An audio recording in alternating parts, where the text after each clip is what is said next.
nanti atas page link saya.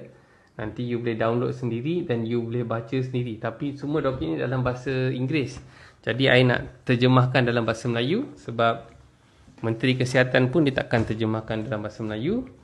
Tapi I nak ucapkan dia tahniah lah. Dia akan dapat vaksin ni awal seminggu sikit untuk suntik semua staff KKM tu. Okay, so first thing is common side effect. Lebih 1 dalam 10 orang akan ada sakit dekat bahagian lokasi, akan rasa simptom-simptom keletihan, sakit kepala, sakit otot, sakit sendi, demam dan mungkin ada yang menggigil, demam sampai menggigil. Itu 1 lebih daripada 10 orang. So mungkin 2 orang daripada 10 orang akan ada simptom macam ni. Mungkin 3 orang akan ada simptom macam ni. Okay. Dengar yang lebih menarik ni. 1 daripada 100 orang mungkin akan ada kemerahan dan mungkin ada muntah-muntah. Okay. Yang lepas ni lagi menarik. 1 daripada 1000 orang akan ada pembengkakan nodus limfa. Nodus limfa ni dia boleh ada dekat bahagian tengkuk, boleh ada dekat bahagian ketiak, depan ni your neck, belakang kepala ada limfa ni. Okay, so nodus limfa, feeling unwell, rasa sangat-sangat lemah, pain dekat limb, sakit dekat tangan dia yang berlarutan. Lagi satu menarik tu, 1 daripada 1000 orang akan ada insomnia. Insomnia ni tak dapat tidur. Okay. And ada juga yang ada rasa kegatalan pada tempat lokasi injection tu. Okay. But here's the thing yang mereka terangkan kat sini juga, rare side effect. Kesan side effect yang sangat-sangat jarang, may affect up to 1 in 10,000 people. Mungkin 1 daripada 10,000 orang boleh mengalami simptom paralisis muka ataupun cacat saraf muka dia, facial nerve dia untuk seketika. Mungkin seminggu, 2 minggu, 3 bulan, 6 bulan dan sebagainya. So benda tu yang bila I tengok tu like, hey, facial drooping tu macam mata dia boleh jatuh, bibir dia boleh jatuh macam ni, cakap macam tu sampai air liur melilih and everything. 1 hingga 10,000 orang may have this effect.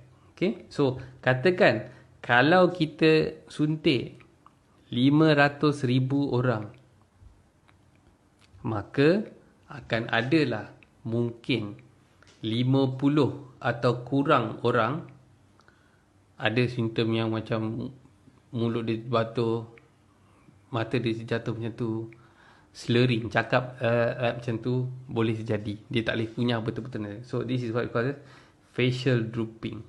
Okay, so ini doket yang mereka sendiri keluarkan, bukan I tarik daripada langit ataupun dan sebagainya. So kalau you guys buat press statement kepada menteri-menteri yang pandai tu, kau bacalah ni kat public. Okay, you baca this document to public and biar mereka fikir mereka nak ambil vaksin ke tak nak ambil. Bukan kata kita tak suruh you ambil. You nak ambil, you ambil. You tak nak ambil, you tak payah ambil.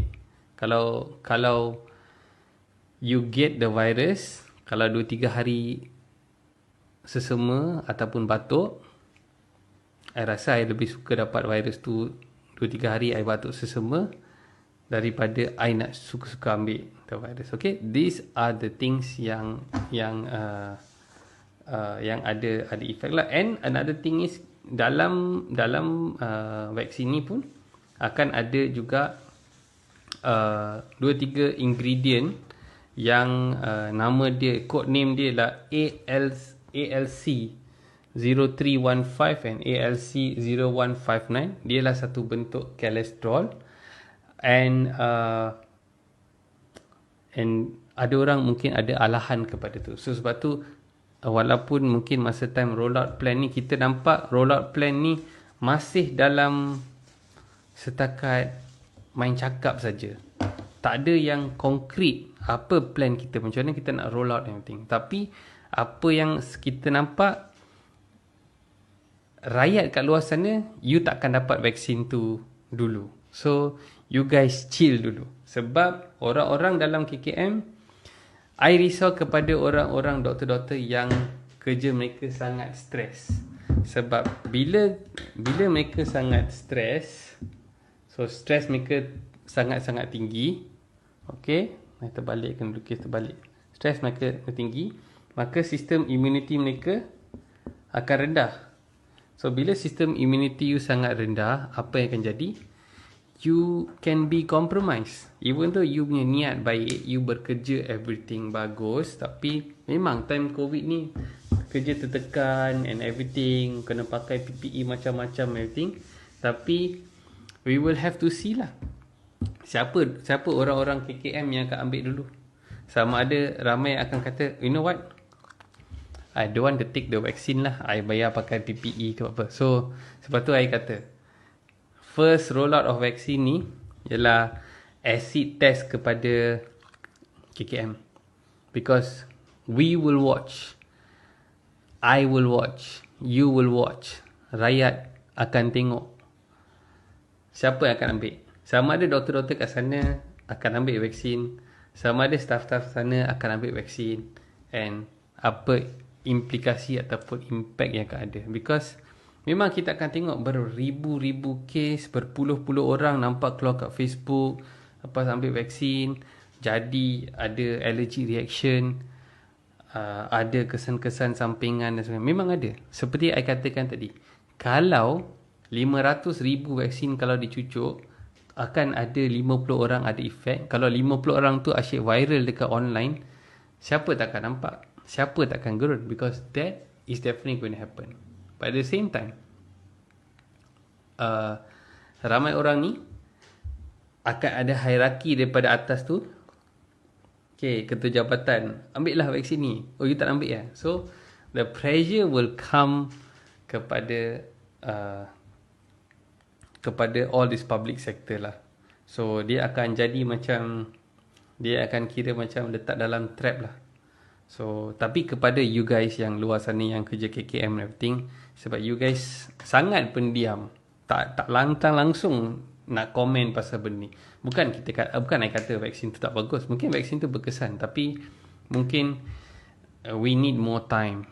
We need more time to see what is the effect and everything. Tapi kalau orang kata ke sana, we will give the politician first, I sokong, biar mereka dapat dulu. But if people asking me, will I take the Pfizer vaccine? My answer is no. I'm not ready to take the Pfizer vaccine yet. I think